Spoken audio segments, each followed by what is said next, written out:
পরে ভাবতেছে হায় হায় রে আমি এটা কি করলাম, বউ মারছি আবার বিয়ে করলে বউ পামু, আমি যে মারও মারে ফেলাইলাম আমি মা পামু কই। হঠাৎ করে মনে পড়লো আমার তো একজন গুরু আছে, বড় পীরের কাছে চলে গেল, গিয়ে বলে বাবা আমি তো এই রাগ হয়ে এমন এক কাজ করছি দুজনে মাইরে ফেলাইছি, এখন উপায় কি? আমার বড় পীর তো আল্লাহর ওলি সবই জানে। এক গ্লাস পানি দিল, যাও এই পানিটা গিয়া যার যার সাথে মাথা লাগায়া ছিটাই দিবা, দেখবা তারা জিন্দা হয়ে গেছে। সুবহানাল্লাহ। ওই ভক্ত কি করছে, কোন সময় গিয়া খালি জেতা করবো, গ্লাসে পানি লয়ে আইছে, তাড়াহুড়া করতে গিয়া মায়ের হইলো মাথা আর হইলো বউর হইলো বডি, এদিকে বউর হইলো বডি মার হইলো মাথা, এইভাবে লাগায় যখন ছিটাই দিছে বাবা দুই মরদ তো জিন্দা হয়ে গেছে।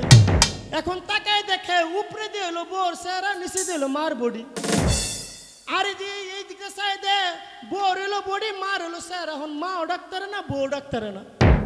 এখন এই মরারে আপনি এটা বাউ করে দিবেন আমার মামা, এই যে উল্টা পাল্টা করলো এটা বাউ করছিল কেমনে, আজকে বড় পীর তো নাই, এই বাউটা আপনি করে দিবেন, ঠিক আছে নি? এর জবাব দেওয়ার আগে একটা প্রশ্ন করবো আমি। হ্যাঁ কইছে না যে এটা গাইলে আমার আসর শেষ, কি এর শেষ? প্রশ্ন যেহেতু দুইটা করছে আমার জিদ উঠছে না, নতুন করে সুর হইব, আজানের পরও গান হইব। বাগিনা দিকে কইছে সারাসারি নাই।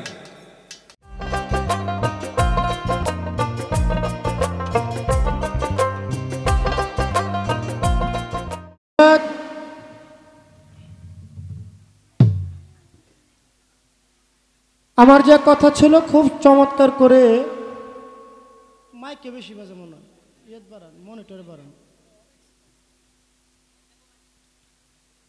অনেক চমৎকার করে লো বাড়ান, হাইপাট বাড়া বাইরে গেছে বেশি। জবাব করেছেন, জবাবের কোনো অভাব নাই, এত চমৎকার জবাব করে একটি প্রশ্ন আমার কাছে রাখলেন, খুব কঠিন করে আমার ধরছে। শেষ সময় খুব মারাত্মক একটা প্রশ্ন করছে, মামা হয়ে যদি বাগ্নের প্রতি এত অত্যাচার করেন এটা কি সহজ হয়? প্রশ্ন রাখলেন আমার খাজা বাবা এক ব্যক্তির কাছে গিয়ে বলেন তুমি আমাকে কিছু দাও, ওই ব্যক্তি বলে আমার কাছে নাই, কয় নাই থেকেই আমারে দাও, কয় তাহলে তুমি লয়ে লও।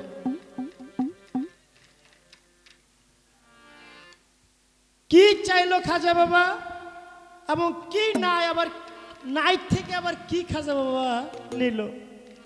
ধন্যবাদ জানাই, এত সুন্দর একটি প্রশ্ন আমাকে করেছেন। তো মামা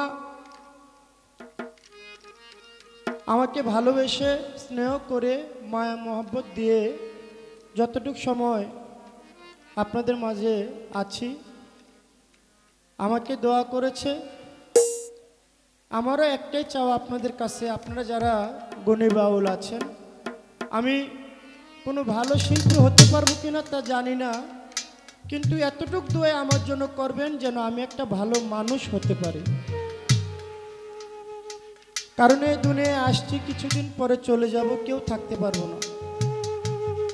যেন ভালো কর্ম করে গুরুর সেবা করে গুরুর কৃপায় যেন সবার মায়া মহব্বত নিয়ে যেতে পারি, সেই দোয়াটুকুই আপনাদের কাছে আমি চাই।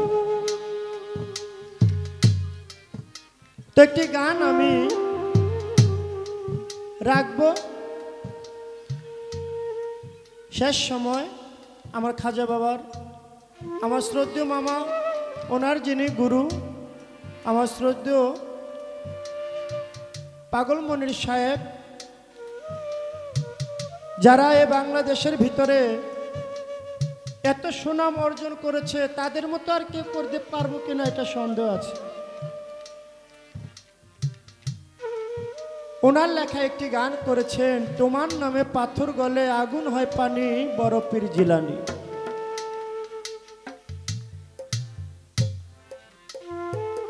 তা আমি প্রশ্ন জবাব দেওয়ার আগে একটা কথা, এটা আমার প্রশ্ন না মামা, এই যারা আছেন একটু কথাটা শোনেন, এটা আমার প্রশ্ন না,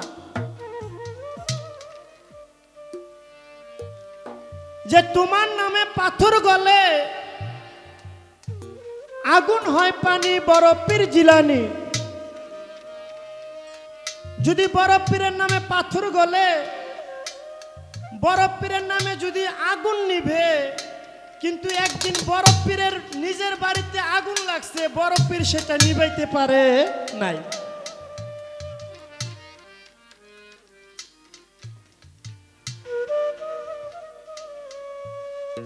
মামা, ও মামা, তোমার নামে পাথর গলে আগুন হয় পানি বড় পীর জিলানী। এটা আমার প্রশ্ন না, শেষ সময় তো আর পাই না পাই। যদি বড় পীরের নামে পাথর গইলা যায়, আগুন পানি হয়ে যায়, কিন্তু বড় পীরের নিজের বাড়িতে একদিন আগুন লাগছে, সেই আগুন বড় পীর নিভাইতে পারে নাই। এটা কি আমার পয়েন্ট আর কি, গানের থেকে আর কি। তো আশা করি আপনি সুন্দর করে বলবেন যে যার নামে আগুন পানি হয়ে যায়, পাথর গলে যায়, নিজের বাড়ির আগুনটা নিভাইতে পারলো না, তার কারণটা কি। একটি গান আমি রাখবো, উনি যেমন ওনার ওস্তাদের লেখা খুব চমৎকার একটি গান করেছে, শেষ সময় আমিও আমার ওস্তাদের লেখা একটি গান আমি রাখবো। আমার খাজা বাবা, যার নামের উপরে হাজার হাজার ভক্তবৃন্দ আশেকান বিশ্বের সমস্ত জায়গায় ছড়িয়ে আছে, সে খাজা বাবা, সে হলো জিন্দা ওলি। আল্লাহর ওলিদের কখনো মরণ হয় না। আমার এই গানের ভিতরে একটি কাহিনীমূলক গান, আশা করি গানের ভিতরে যে কথাগুলা আপনারা মনোযোগ সহকারে শুনলে সকলের কাছে ভালো লাগবে। যারা আমার ছোট ভাই, আমার খাজা বাবার আশেক যারা, তারা খাজার ধ্যানে থাকে, ওরে খাজার ধ্যানে থাকলে ভক্ত নুরানি রূপ দেখে। আমার আল্লাহ বলে আল ওলি আল্লাহ লাইমতু, আমার অলিগণের কখনো মরণ নাই। যারা দুনিয়ায় বেঁচে আছে তারা যেইভাবে আল্লাহর রহমত প্রাপ্ত হয়, আমার আল্লাহর বন্ধু যারা, তারা তাদের রওজায় শুয়ে ওই জান্নাতের রহমত প্রাপ্ত হয়। তাই গানটি ধরার আগে একটু কথা আমি বলবো। আমার খাজা বাবা যে একজন জিন্দা ওলি, সেই দিক লক্ষ্য করে একটু কথা আমি বলবো। ভারতবর্ষে একজন বাদশা ছিল, সে বাদশার নাম বাদশা আলমগীর। বাদশা আলমগীর দেখে এই ভারতবর্ষে মাজারের চাহিদা এত বাড়ছে যে মাজারের চাহিদা বাড়ার কারণে মন্দিরে, মসজিদে, মাদ্রাসায় অনেক মানুষ যায় না, সবাই খালি মাজারমুখী হইতেছে। বাদশা আলমগীর তার সেনাপতির ডাক দেখো, সেনাপতি, এত কিছু থাকতে সবাই যে মাজারে যায়, মাজারে যাইব না কি কাজ করলে? কারণ সেনাপতি যারা, তারা তো একটু পণ্ডিত হয়, চালাক থাকে। সেনাপতি কয়, বাদশা আমার কাছে উপায় আছে। কি উপায়? যে এই ভারতবর্ষে যত মাজার আছে, আপনি তো হলেন বাদশা, আপনি যদি সব মাজার ভাঙ্গা ফেলান, মাজারও থাকবো না, কেউ মাজারও যাইব না। বাদশা ডাক দিয়ে কয়, আরে মাজার যে আমি ভাঙ্গুম, প্রত্যেকটা জিনিসের তো একটা কারণ থাকে। আমি যে মাজারটা ভাঙবো, কি কারণ ধরে মাজারটা ভাঙবো, উদ্দেশ্যটা কি? কয়, চিন্তা করে না, বুদ্ধি আমার কাছে আছে। কয়, কি? আপনি প্রত্যেকটা মাজারে গিয়া সালাম দিবেন, আসসালামু আলাইকুম। যদি মাজারের ভিতর থেকে জবাব না দেয়, তাহলে বুঝবেন ওটা কোনো আল্লাহর ওলির মাজার না, ওটা একটা ভণ্ডের মাজার। তখনই আপনি মাজার ভাঙ্গার একটা সুযোগ পাইবেন। কয়, সেনাপতি তুমি তো ভালো একটা বুদ্ধি দিছো, চলো যাই। সৈন্য নিয়ে চলে গেছে, এক মাজারে গিয়ে সালাম দিচ্ছে, আসসালামু আলাইকুম। দেখে মাজার থেকে জবাব আসে না। কয়, মাজার ভাঙ্গো। মাজার ভাঙলেন। আরেক মাজারে গিয়ে সালাম দিল, সালামে জবাব আসে না। কয়, মাজার ভাঙ্গো। ভাঙলেন। এইভাবে ভাঙতে ভাঙতে 39টা মাজার ভাঙছে। 40 নম্বরে গিয়ে আমার খাজা বাবার মাজারে গিয়ে উপস্থিত। গিয়ে ডাক দিয়ে কয়, খাজা বাবা আমি 39টা মাজার ভাঙছি, তারা আমার কেউ সালামে জবাব দেয় নাই। কিন্তু আপনি দরবারে আসছি, আমি তো জানি আপনি আল্লাহর ওলি। আমি প্রত্যেকটা মাজার একটা করে সালাম দিছি, তারা জবাব দেয় নাই। আমি আপনার দরবারে 3টা সালাম দিব, যদি জবাব না আসে আপনার মাজারটা আমি ভাঙ্গা পালাম। সালাম দিল আসসালামু আলাইকুম, দেখে মাজার থেকে জবাব আসে না। দ্বিতীয়বার সালাম দিল আসসালামু আলাইকুম, জবাব আসে না। তৃতীয়বার যখন সালাম দিল আমার খাজা বাবা দরবার থেকে জবাব আসলো ওয়ালাইকুম আসসালাম হুজ্জুকে আলমগীর। বাবা যখন মাজার থেকে এইভাবে সালামে জবাব আসে, তারা থর থর করে কাঁপতে কাঁপতে ভক্তি দিয়ে পড়ে গেল। বাদশাহ আলমগীর বলে, খাজা বাবা আমার একটা কথা আপনার কাছে জানার ইচ্ছা, আমি প্রত্যেকটা মাজারে সালাম দিলাম, তারা জবাব দিল না। আমি আপনার দরবারে প্রথম সালাম দিলাম, জবাব দিলেন না। দ্বিতীয় সালাম দিলাম, জবাব দিলেন না। তৃতীয় সালামে জবাব দিলেন, তার কারণটা কি? বলে, বাদশাহ তুমি যখন প্রথম সালাম দিছো তখন আমি ছিলাম আমার মদিনা শরীফ জিয়ারতে, সুবহানাল্লাহ। যখন তুমি দ্বিতীয় সালাম দিছো তখন ছিলাম আমি রাস্তায়। তৃতীয় সালাম আইসা আমি আমার রওজা থেকে তোমার সালামের জবাব দিছি। কয়টা হলে আপনি তো আল্লাহর ওলি, সালামের জবাব দিচ্ছেন। যে মাজারগুলো ভাঙছি তারা তো আমার সালামের জবাব দেয় নাই, তারা কি আল্লাহর ওলি না? আমার খাজা বাবা বলে, তারা প্রত্যেকে আল্লাহর ওলি। হে বাদশাহ আলমগীর, তুমি হলে 2 দিনের বাদশাহ, তোমার মতো বাদশার সালামের জবাব দেওয়ার জন্য কেউ কখনো কারো রওজায় শুয়ে থাকে না। তারা প্রত্যেকে আল্লাহর ওলি, তারা রওজায় শুয়ে থাকে না, তারা সারা বিশ্ব ঘুরে বেড়ায়। কখন কার ভক্ত বিপদে পড়ছে, বিপদ থেকে তারা রক্ষা করে, রওজায় শুয়ে থাকে না। তারা প্রত্যেকে আল্লাহর ওলি। তখন বাদশাহ আলমগীর বলে, হে খাজা বাবা আমি তাহলে যে অন্যায় করছি, অন্যায় থেকে আমি মাপ পাবো কিসে? খাজা বাবা বলে, তোমার একটা উপায় আছে ক্ষমা পাওয়ার, সেটা হলো যে মাজারগুলো ভাঙছো নিজে উপার্জন করে ওই উপার্জনের টাকা দিয়া প্রত্যেকটা মাজার আবার তুমি নতুন করে বাধাই করে দিবা। তাই আমার খাজা বাবা রওজা শরীফে যারা গেছেন জানেন, আমার রওজা শরীফের উপরে গম্বুজের ভিতরে 3.5 মণ স্বর্ণ দিয়া বাদশাহ আলমগীর ওই গম্বুজটারে বাধাই করে দিয়েছে।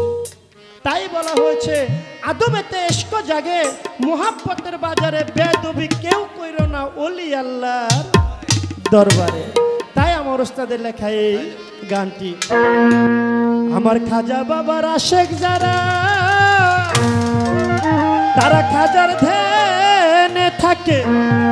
ওরে খাজার ধ্যানে থাকলে ভক্ত নুরানি রূপ দেখে। আরে চিন্তায় অলি খাজা বাবা, ওরে চিন্তায় অলি খাজা বাবা, ধ্যান করিলে পাই খাজায় মরে নাই, মরে নাই রে, ও খাজায় মরে নাই, মরে নাই রে।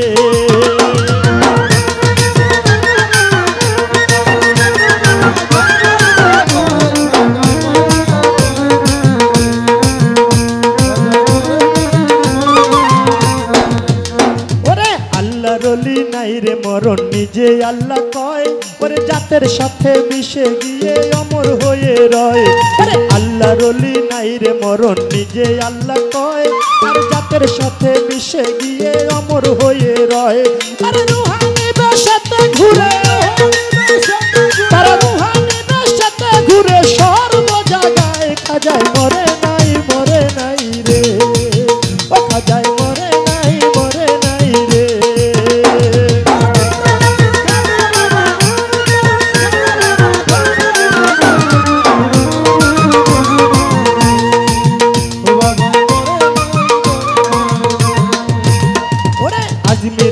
গরিব ছিল বড় অসহায়, তার বিয়ার যোগ্য কন্যা ছিল কেউ না নিতে চায়। আরে আজমিরে এক গরিব ছিল বড় অসহায়, তার বিয়ার যোগ্য কন্যা ছিল কেউ না নিতে চায়। মাত্র 500 টাকা হইলে পরে দিতে পারি বিয়া, ওরে কোথাও পাইল না টাকা কান্দে ঘরে বইয়া। ওরে 500 টাকা হইলে পরে দিতে পারি বিয়া, ওরে কোথাও পাইল না টাকা কান্দে ঘরে বইয়া। ওরে হঠাৎ করে মনে পড়ে হিন্দের অলির কথা, আমার গরিবেরও নেওয়াজ বুঝবে গরিবেরও ব্যথা। ওরে হঠাৎ করে মনে পড়ে দয়াল খাজার কথা, আমার গরিবেরও নেওয়াজ বুঝবে গরিবেরও ব্যথা। ওরে এক নিয়তে পাক দরবারে কেউ যদি চায়, তার পূরণ করে দয়াল খাজায়। আরে এক নিয়তে পাক দরবারে কেউ যদি চায় তার মনের আশা পূরণ করে দয়াল খাজায়। গরিব লোকটা চিন্তা করে, গরিব লোকটা চিন্তা করে দরবারেতে যায় খাজায় মরে নাই রে, ও খাজায় মরে নাই রে।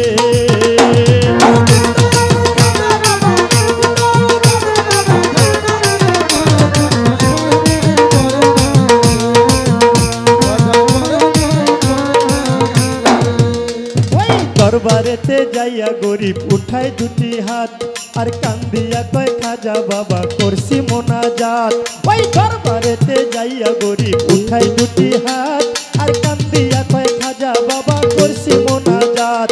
ওরে 500 টাকা দিবা তুমি সত্য খাজা হইলে, ওরে মাইয়া বিয়া দিব আমি ওই টাকা পাইলে। ওরে 500 টাকা দিবা তুমি সত্য খাজা হইলে আর মাইয়া বিয়া দিব আমি ওই টাকা পাইলে। ওরে এইভাবেতে মোনাজাতে 3 দিন হইল গত, তবুও ওই গরিব বেটা টাকা পাইল না তো। ওরে এইভাবেতে মোনাজাতে 3 দিন হইল গত, ওই তবুও ওই গরিব বেটা টাকা পাইল না তো। ওরে টাকা না পাইয়া গরিব বাইরে গেল হাতি আর বাহির হইতে হাতে কইরা নিল একটা লাঠি। ওরে টাকা না পাইয়া গরিব বাইরে গেল হাতি আর বাহির হইতে হাতে কইরা নিল একটা লাঠি। চিন্তা বাড়ি মাইরা বলে, ওরে চিন্তা বাড়ি মাইরা বলে খালি হাতে যাই খাজায় মরে নাই রে, ও খাজায় মরে নাই রে।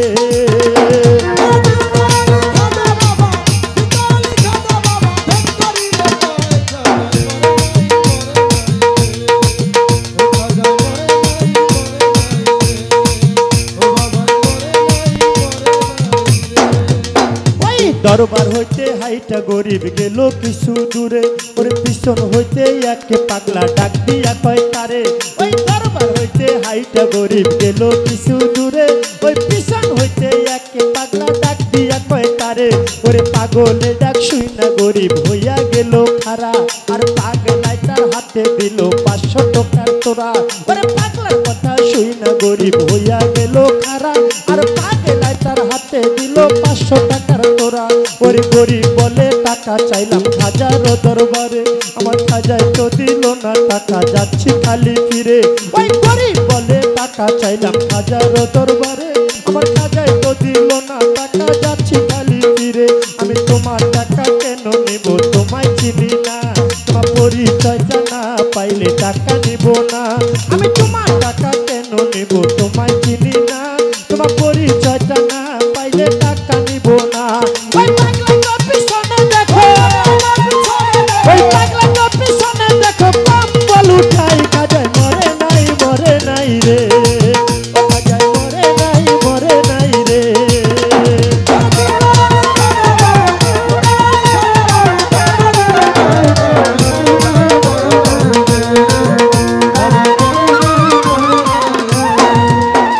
পাগলার কথা শুই না গরিব গেল তার পিছনে আর যাইয়া দেখে 3টা বাড়ির দাগ রয় সেখানে। পাগলার কথা শুই না গরিব গেল তার পিছনে আর যাইয়া দেখে 3টা বাড়ির দাগ রয় সেখানে। যেই 3টা বাড়ি মারছে খাজার রওয়া যায়, সেই 3টা বাড়ি দেখে পাগলের গায়। ওরে যেই 3টা বাড়ি মারছে খাজার রওয়া যায়, ওরে সেই 3টা বাড়ি দেখে পাগলের গায়। তাই পাও ধরিয়া বলে তুমি নিশ্চয় দয়াল খাজা, অপরাধ হইয়া গেছে দাও আমারে সাজা। ওরে পাও ধরিয়া বলে তুমি নিশ্চয় দয়াল খাজা, অপরাধ হইয়া গেছে দাও আমারে সাজা। এইভাবেতে পাও ধরিয়া কান্দে অনেকক্ষণ আর উপর দিকে মাথা গরিব উঠাইল যখন। আরে এইভাবেতে পাও ধরিয়া কান্দে অনেকক্ষণ আর উপর দিকে মাথা গরিব উঠাইল যখন।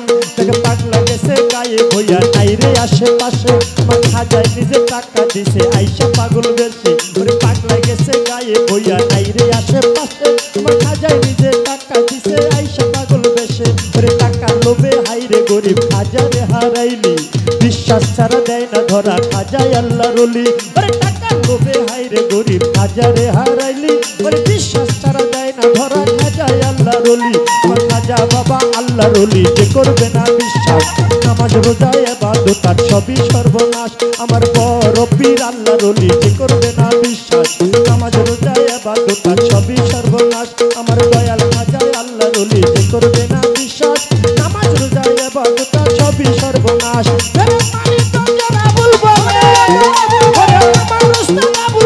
খাজার জুড়ি নাই, খাজায় মরে নাই, মরে নাই রে, খাজায় মরে নাই, মরে নাই রে।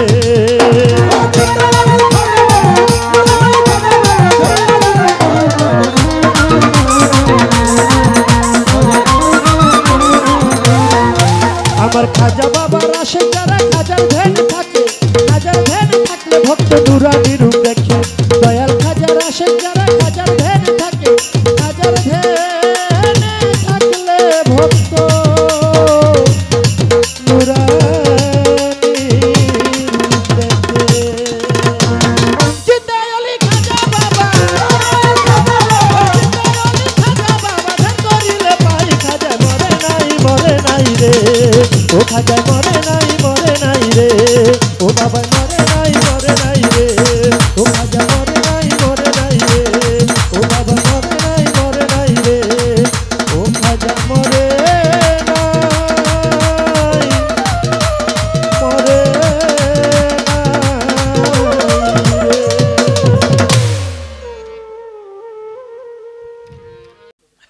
আমার গানটি হয়ে গেল। আমার কাছে যে প্রশ্নটা করছে মনে আছে আপনাদের?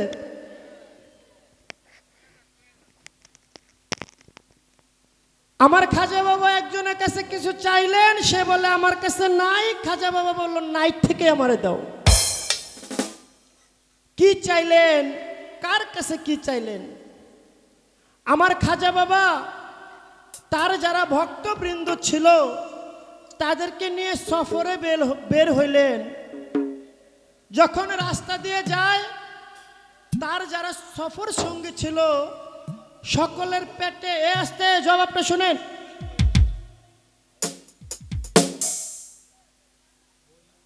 হেরা যে বুঝে না এটাও বুঝে না।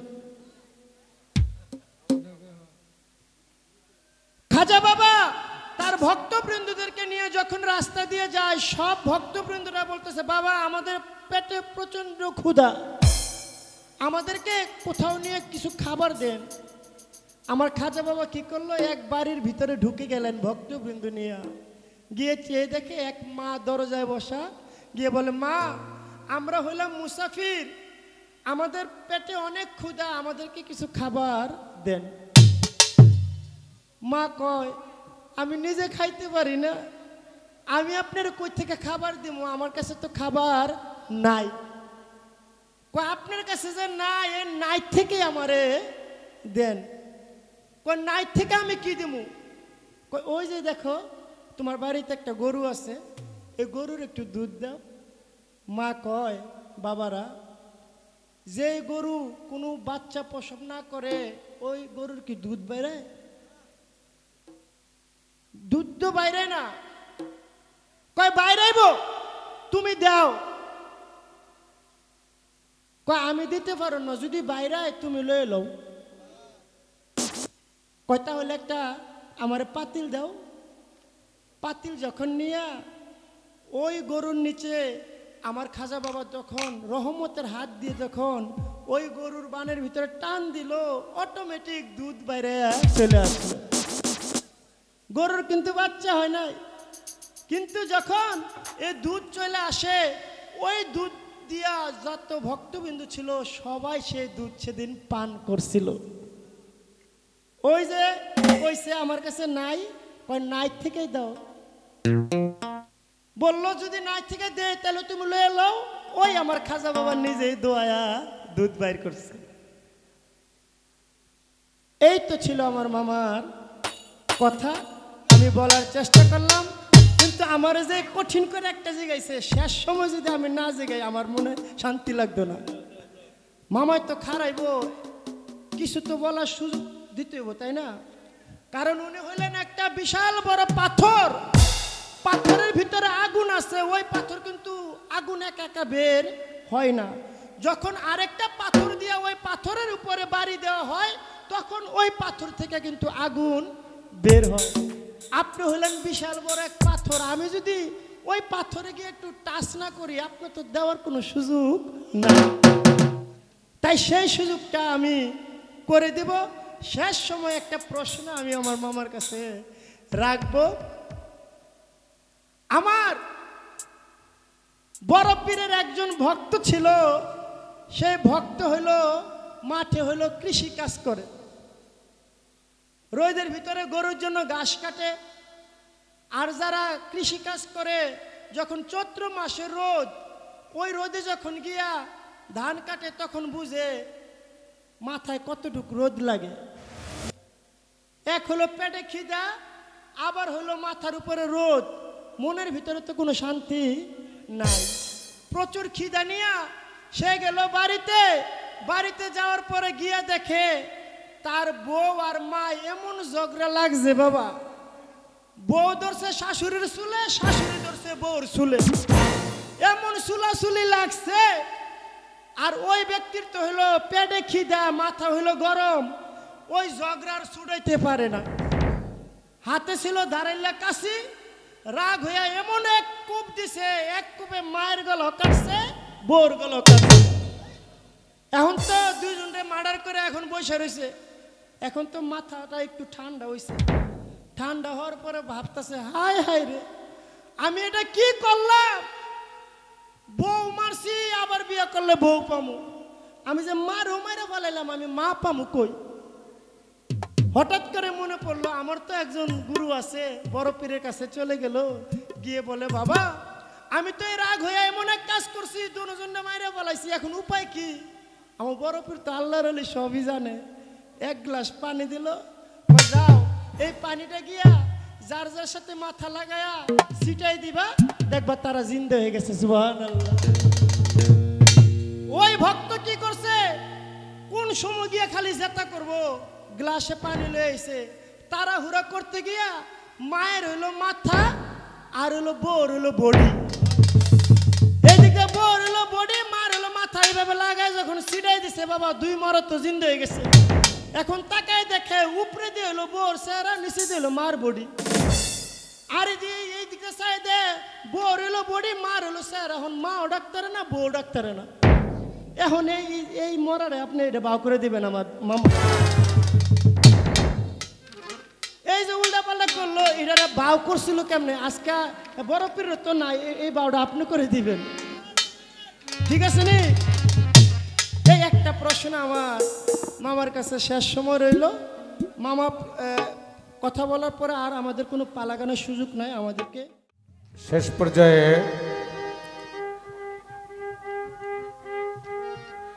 আমি ধন্যবাদ না দিয়ে পারছি না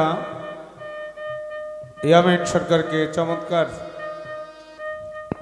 খুব চমৎকার জবাব করেছেন। জবাব যেখানে হয়ে যায় সেখানে আর কথা থাকে না। আর জবাব হওয়ার পরে কথা বলা যে বলে সেও আসলে প্রকৃত ভালো মানের শিল্পী হতে পারে না। আমি একটি গান করছিলাম আমার ওস্তাদ শাহ মোহাম্মদ পাগল মনির সাহেবের, তোমার নামে পাথর গলে আগুন হয় পানি, বড় পীর জিলানি। জিলানের জিলানি তুমি বড় পীর জিলানি। এই গানটি গায়েও আমি শান্তি পাইলাম না। আগে যদি জানতাম আমি এই গান গাইলে আমার প্রশ্ন করবো, তাইলে আমি এই গানটাই গাইতাম না। কি ঠিক কিনা? মারাত্মক ভাবে আমাকে এখান থেকে একটি প্রশ্ন করেছেন, কি বড় পীরের নামের গুণে আগুন হইয়া আগুন পানি হয়ে যায়, কিন্তু একদিন বড় পীরের বাড়ি আগুন লাগছিল, বড় পীর নিভাইতে পারলো না কেন? কান দেহে একটা বিপদে পড়ছি না? এই শেষ সময়ে শাহপুরানের মতো শাহজালালের বিপদে ফেলাইলা। কি এমন একটা ঘটনা হয়েছে না? বাবা শাহজালাল ইয়ামনি, বাবা শাহপুরানে ঠিক এমন একটা বিপদে আমারে ফলাইছে। যেহেতু আমার বাগিনায় কইছে মামা ভাইকনা যেখানে বিপদ নাই সেখানে, তাহলে আমারও কোনো বিপদ নাই ইনশাল্লাহ।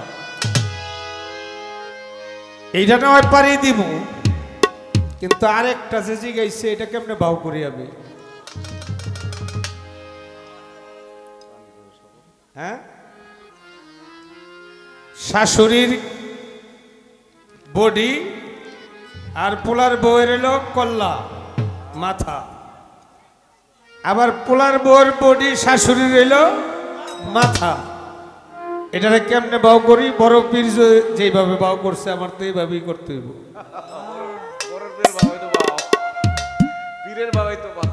পীরের বাউই তো প্রকৃত ভাব।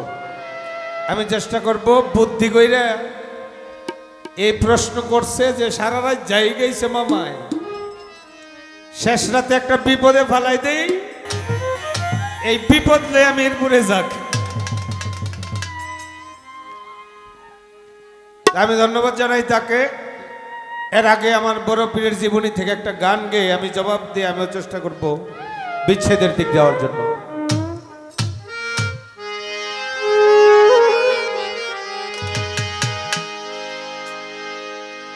আমার বড় পীরের নামের গুণে, বড় পীরের নামের গুণে মরা মানুষ পুরে নয়া গুণে, মরা মানুষ পুরে নয়া গুণে। আমার বড় পীরের নামের গুণে, আমার বড় পীরের নামের গুণে মরা মানুষ পুরে নয়া গুণে, মরা মানুষ পুরে নয়া গুণে।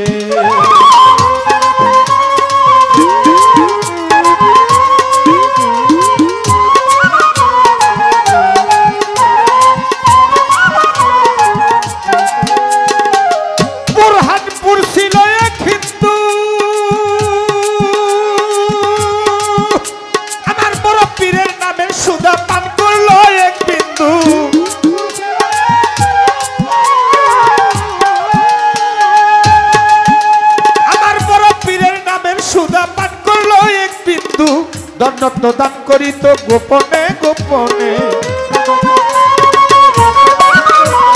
ধনরত্ন দান করিত গোপনে গোপনে মরা মানুষ পুরে নয়া গুণে, মরা মানুষ পুরে নয়া গুণে।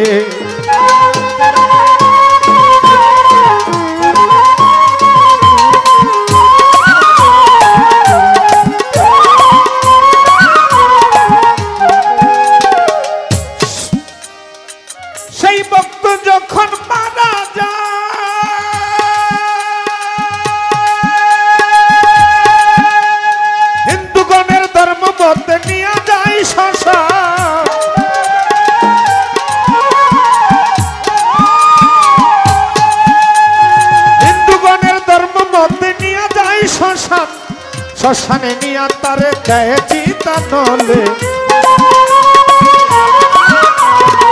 শ্মশানে নিয়া তারে দেয় চিতানলে মরা মানুষ পুরে নয়া গুণে, আয় মরা মানুষ পুরে নয়া গুণে।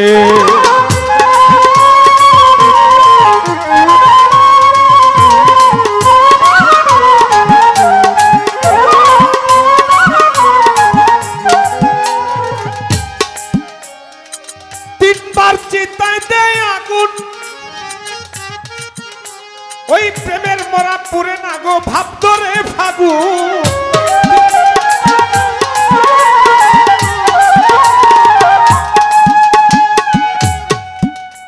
ওই প্রেমের মরা পুরে না গো ভাব ধরে ফাগুন।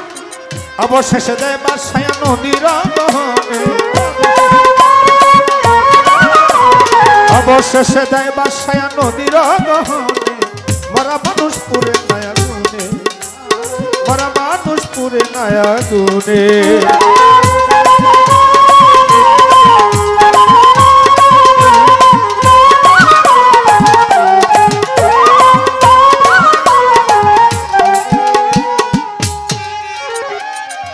দিনবার সাধাল্লাবাসীতে ছিল নিজের হাতে কোদাল ধরিল সাদা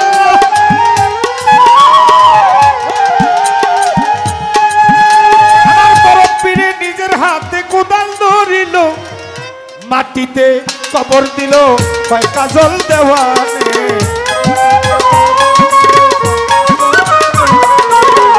মাটিতে কবর দিল কয় কাজল দেওয়ানে মরা মানুষ পুরে নয়া গুনে মরা মানুষ পুরে নয়া গুনে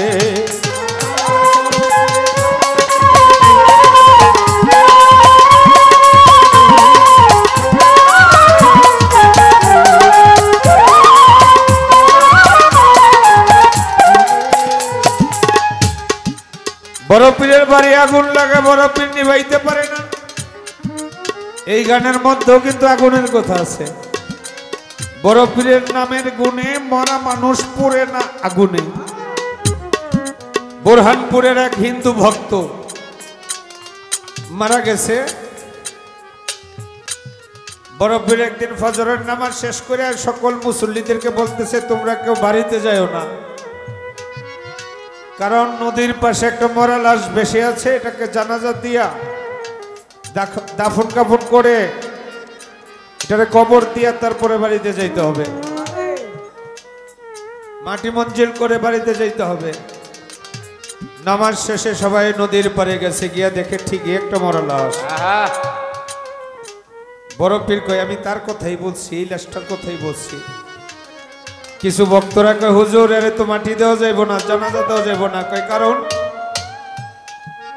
কারণ হইল এটা হিন্দু মানুষ হিন্দুরে কখনো জানাজা দেওয়া যায় না বড় পীর কয় ভক্তরা আমি যা জানি তোমরা তা জানো না যদি জানতে চাও তাহলে তোমরা বোরহানপুর যাও কয়েকজনকে পাঠাইলেন বোরহানপুর কয়েক ভক্ত মিলা বোরহানপুর গিয়া বলে বোরহানপুরবাসী এই মরা লাশটারে কেউ চিনো বুরহানপুরের লোকেরা কয় এই মরা লাশের কথা কইও নাই রাজুরা মরা রাজুরা মরা মানি এই লোকটা মারা গেছে মারা যাওয়ার পরে আমাদের হিন্দুদের যে নিয়ম আমরা চিতায় নিয়ে গেছি তারে পোড়ার জন্য চিতার মধ্যে আগুন দিলাম আগুন ধরে না নিভে যায় ভাবলাম একবার আগুন দিছি যেহেতু ধরে না আবার আগুন দেই দ্বিতীয়বার আগুন দিলাম বাড়াইয়া ডাবল করে সে আগুন ধরে না দ্বিতীয়বারও আগুন নিভে গেছে কয় তিনবার তৃতীয়বার তারে আগুন দিলাম কেরোসিন ডাইলাম বেশি বেশি আগুন জ্বালাইলাম আগুন ধরে না নিভে যায় আমরা ভয় পাইয়া গেলাম যে এটার মধ্যে কি আজর জানি আছে এই জন্য আগুন ধরে না এক কাজ করে এই লাশটারে নদীতে ভাসাই দে একটা নদীর মধ্যে কচুরির ফেনা রাখবেন যেদিকে পানির স্রোত সেদিকে তো যাবে কিন্তু এটা তো একটা লাশ যেদিকে স্রোত পানির ওই দিকে যায় না ভাটির দিকে যায় না এই লাশ চলছে উজানের দিকে কারণ উজানে হইল তার পরম বন্ধুর বাড়ি বড় পীরের বাড়ি অবশেষে আমরা যখন লাশ উজানের দিকে চলছে ভয় পাইয়া আমরা গ্রামবাসী চলে আসি এই আজুরা মরার কথা কইও না ছোট করে ওই ভক্তরা দৌড়াইয়া গেছে বড় পীরের কাছে গিয়া কয় হুজুর এই লাশ জানাজা দেওয়া যাইব না কই কারণ কই আজুরা মরা কই এটার একবার দুইবার তিনবার আগুন দিছে আগুন ধরে না অবশেষে নদীতে ভাসাইয়া দিছে এটা উজান দিকে আইয়া পড়ছে এই লাশের মাটি দেওয়া যাইব না জানাজা দেওয়া যাইব না বড় পীর আব্দুল কাদের জিলানী দু চোখের পানি ছেড়ে দিয়ে বলে ভক্তরা রে তোমরা জানো না আমার এই ভক্ত একদিন রাতের নিশীতে এসে আমার কাছে বায়াত হয়েছে ইসলাম ধর্ম গ্রহণ করেছে পাঠ করেছে কালেমা তয়্যব লা ইলাহা ইল্লাল্লাহু মুহাম্মাদুর রাসূলুল্লাহ কলেমা পড়ে মুসলমান হয়ে গেছে সে আমার ভক্ত হয়ে গেছে আমার কাছে মুরিদ হয়েছে সে আমার আগুনে পড়তে পড়তে গুরুর আগুনে পড়তে পড়তে ছাই হয়ে গেছে তার এই পৃথিবীর আগুনে ধরবে না তোমরা জেনে রাখো আমার এই ভক্তকে সাদাল্লাহকে পৃথিবীর আগুনে স্পর্শ করতে পারে নাই আমি বড় পীর বলে গেলাম কাল দুজখের আগুনেও আমার এই ভক্তকে স্পর্শ করতে পারবে না। ভক্তের মতো ভক্ত হইতে হবে। কি ভক্তের মতো ভক্ত হইতে হইব না? মুরিদ হইছে ঠিক, কিন্তু হিন্দু সমাজের ভয়ে সেটা প্রকাশ করতে পারে নাই। কিন্তু বড় পীর তার যে গুরু, সেই গুরু দায়িত্বই পালন করেছে। বড় পীরের বাড়ি আগুন লাগছে, নিভাইতে পারলো না। আরে যেটা ভক্ত পারে এটা গুরুর দরকার কি?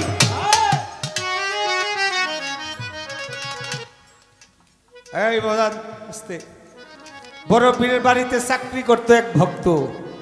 বড় পীরের অজুর পানি জোগাই দিত, বড় পীরের খাবার রেডি করে দিত, বড় পীরে গোসল করাইতো, বড় পীরে জামা পরাই দিত, বড় পীর মসজিদে যাইতো, নামাজ পড়তো, বড় পীরকে সহযোগিতা করতেন, সবসময় বড় পীরের সেবায় লেগে থাকতো। এইভাবে 12টা বছর কেটে গেছে। 12 বছর পরে মনে মনে কয়, 12টা বছর উনি নাকি আল্লাহর ওলি, ওনার বাড়িতে চাকরি করলাম, ওনার সেবা যত্ন করলাম, উনি নাকি আল্লাহর ওলি, উনি কিছুই দিল না। যা, এই বাড়িতে আমি আর চাকরি করুম না। 12 বছরে যেহেতু কিছুই পাই নাই, তাই এই বাড়িতে আর থাকুম না, এই বাড়িতে আর আমি চাকরি করব না। রাগ হইয়া চলে যাইতেছে। রাস্তার মধ্যে গিয়া অর্ধেক পথে গিয়া মনে মনে কয়, 12টা বছর চাকরি করলাম বড় পীরের বাড়িতে, কিছুই দিল না, উনি নাকি আল্লাহর ওলি। দূর, ওনার বাড়িতে আল্লাহ দিত, আগুন লেগে যাইত গা। কথাটা একটু খেয়াল করবেন। আল্লাহ দিত, পীরের বাড়ি আগুন লেগে যাইত গা। বলার সাথে সাথে পীরের বাড়ি আগুন, দাউ দাউ করে আগুন জ্বলতেছে। একটু দূরে গিয়া 12 বছর যে বাড়িতে থাকে, বাড়িটার প্রতি একটু মায়া থাকে না, পিছন ফিরা ফিরা চায়, চাইয়া দেখে বড় পীরের বাড়ি আগুন। খাইছে রে, জায়গা যখন দৌড়াইয়া খবরটা কইয়া দিয়াই, দৌড়াইয়া গেছে, গিয়া দেখে বড় পীর আব্দুল কাদের জিলানী ঘরের ভিতরে বসে কোরআন তেলাওয়াত করতেছে, আর বাড়ির চতুর্পাশে আগুন। গিয়া কয়, পীর হুজুর তাড়াতাড়ি আগুন নিবান, আপনার বাড়ির চতুর্পাশে আগুন। বড় পীর কয়, বাবা রে, যার আগুন হ্যাঁ নিবাই। ওই ভক্ত মনে মনে কয়, আগুন লাগাই লোকে আবার নিবাইব কে? হুজুর কইতাছে যার আগুন হ্যাঁ নিবাইব। এটা কেমন কথা? একটু আগে না আমি অনুরাগে বলছিলাম আল্লাহ দিত পীরের বাড়ি আগুন লেগে যাইতো, আবার আমার কথাই আগুন লাগছে। চিৎকার দিয়ে বলে, আল্লাহ 12 বছর চাকরি করছি, যদি তুমি আমার কথায় আগুন লাগাই থাকো, আমি ফরিয়াদ করি আমার গুরুর বাড়ি আগুন তুমি নিভাই দাও। সাথে সাথে আগুন নিভা গেছে। গিয়া বড় পীরের পায়ে পড়ে গেছে। বড় পীর কয়, মনে মনে কইছিলি 12 বছর চাকরি করছি, বড় পীর আমারে কিছুই দিল না। বাবা রে, যার কথায় আগুন লাগতে পারে আর যার কথায় আগুন নিভতে পারে, তারে কি দেওয়ার কিছু বাকি আছে? আমি তো তোরে সবই দিয়া দিছি, কিন্তু তুই টের পাস নাই। আমি কখন তোরে দিছি, তুই এইটাও টের পাস নাই। তোর কথায় আগুন লাগে, আবার তোর কথায় আগুন নিবে, তুই বুঝানে কিছু পাইছস কিনা? জাবরায়ে পারে ধরে গেছে, হুজুর আমাকে মাফ করে দেন, আমার ভুল হয়েছে। আমার বড় পীর আব্দুল কাদের জিলানী তাকে মাফ করে দিলেন।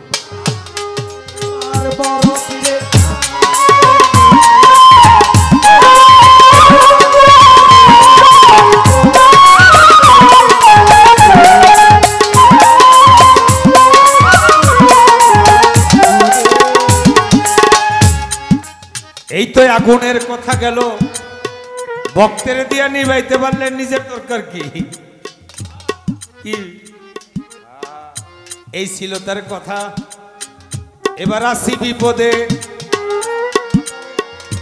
বউয়ের মাথা শাশুড়ির বডি মিলাই কেমন করে?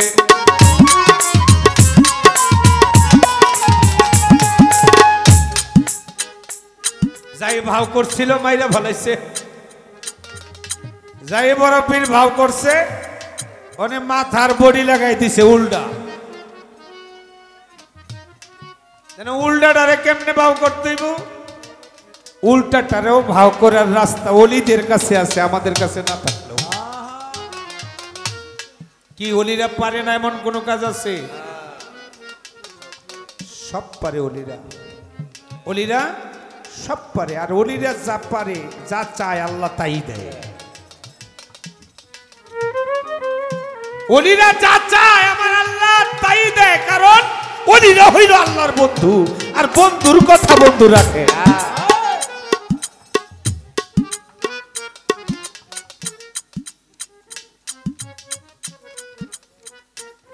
বকশিস দিব ভাই।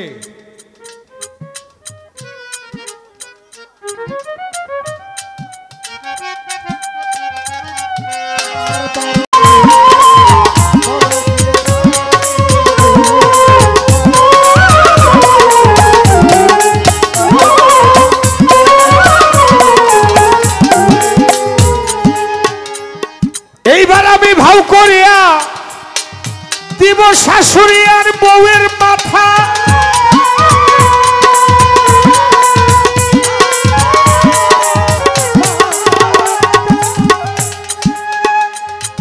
ধীরে ধীরে বলবো আমি তাহাদের কথা, যেইভাবে প্রশ্ন করে আমার ভাগিনা, তাহার কথার জবাব দিতে দাঁড়াইলাম সবাই।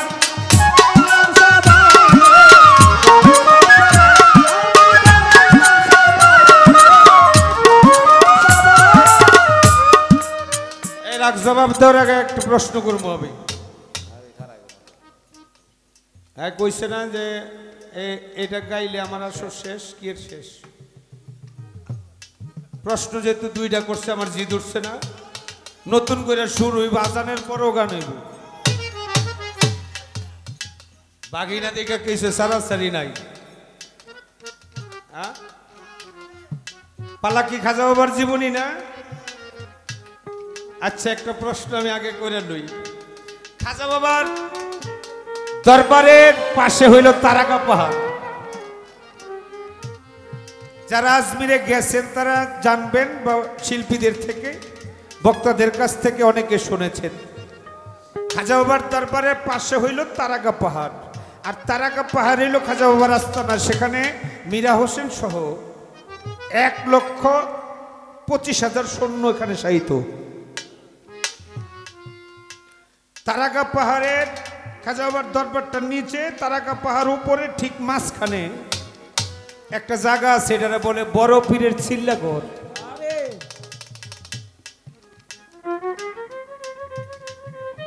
এই জায়গাটার নাম হইল কি? বড় পীরের চিল্লাঘর। কিন্তু এই জায়গায় বড় পীর আব্দুল কাদের কখনো আসে নাই। কিন্তু এখানে গেলে দেখা যায় একটা মাজারও আছে। আমার এখানে প্রশ্ন, যেখানে বড় পীর আসে নাই তারাকা পাহাড়ের মাঝখানে, সেখানে বড় পীরের চিল্লাঘর হইল কিভাবে? কারণটা কি?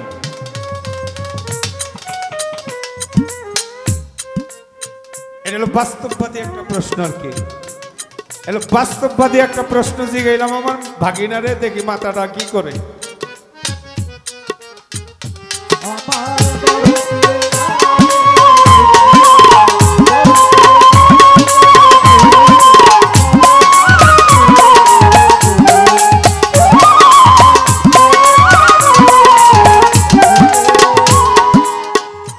আপনাদের দোয়ায় পর্যন্ত 19 বার পারে 20 বার গেছি আজমিরে। আমার আল্লাহ দয়া করে নিছে আমায় খাজা বাবারই দরবারে। শুধু যদি বাস্তব প্রশ্ন করি, নিজের চোখে যা দেখাইছি, এই 19-20 বারে 2-4টা বইতে খাইলাম দেব বাস্তব প্রশ্নে। কারণ যেগুলো জীবনীতে আসেই নাই, এমন কিছু স্মৃতি এখনো খাজা বাবার রয়ে গেছে, যা গেলেই সচক্ষে দেখা যায়, এগুলো জীবনীতে আসে না। কারণ জীবনীতে যারা লেখছে তারা তো এই খবর জানেই না, দেখে নাই, কিভাবে লিখবে অনুমান করে যা লেখার লিখছে আর কি। ওইখান থেকে বাস্তববাদী একটা প্রশ্ন আমি করেছি। এবার মাথা বাউ করে দিতে হইব। খাজা মঈনুদ্দিন হযরত বড়পীর আব্দুল কাদের জিলানী কিভাবে ভাও করলেন? ওই শাশুড়িকে আর বৌমাকে একটা চাদরের নিচে ঢুকাইলেন।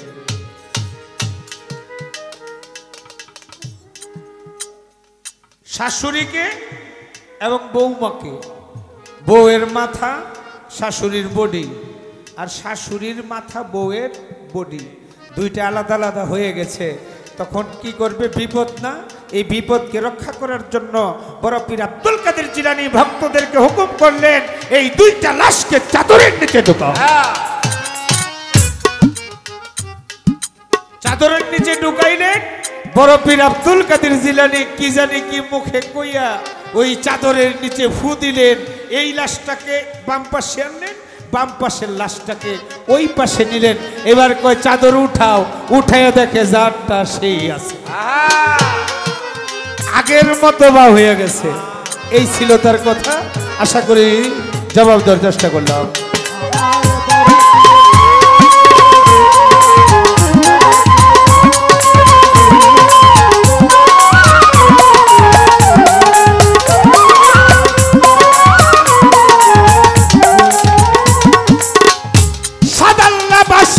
ছিল আমার বড়পীরে নিজের হাতে কোদাল ধরিল,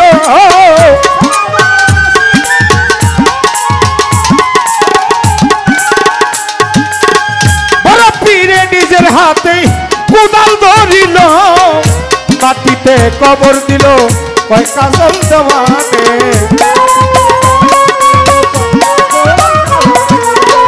মাটিতে কবর দিল কয় কাজল দেওয়ানে, মরা মানুষ পুরে নয়া গুনে, মরা মানুষ পুরে নয়া গুনে, আমার বড়পীরের নামের গুনে, বড়পীরের নামের গুনে, মরা মানুষ পুরে নয়া গুনে, মরা মানুষ পুরে নয়া গুনে, মরা মানুষ পুরে নয়া গুনে, মরা মানুষ পুরে নয়া গুনে।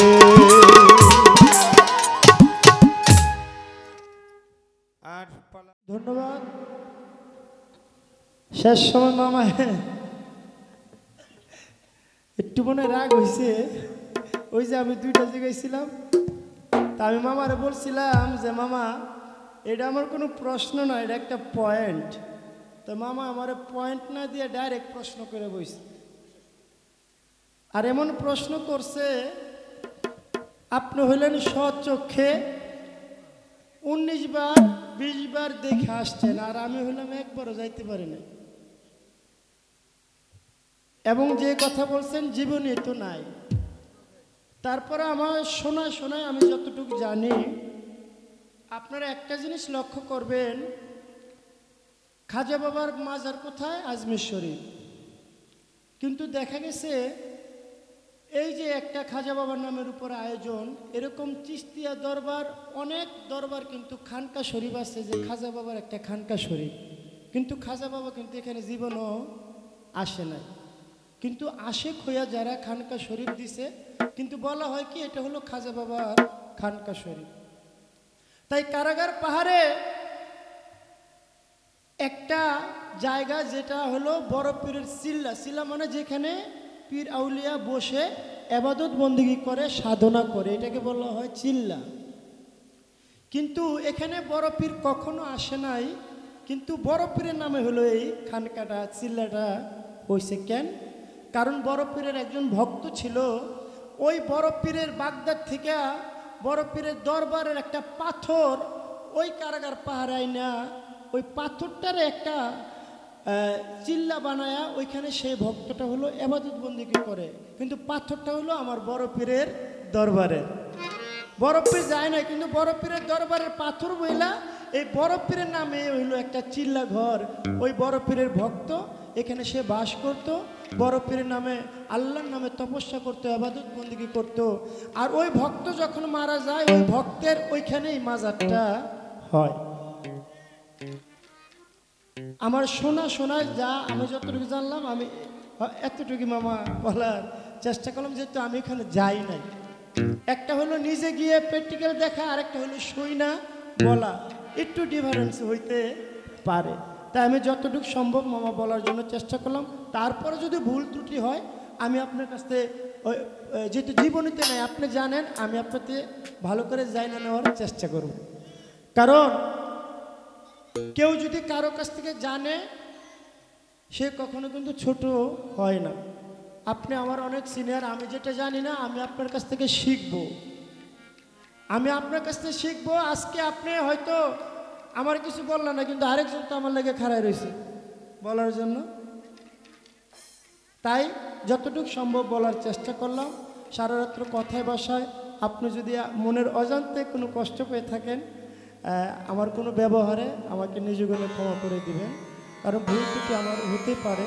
তাই আমি ক্ষমা চেয়ে নিলাম সকলের কাছে, সালাম ভক্তি রেখে।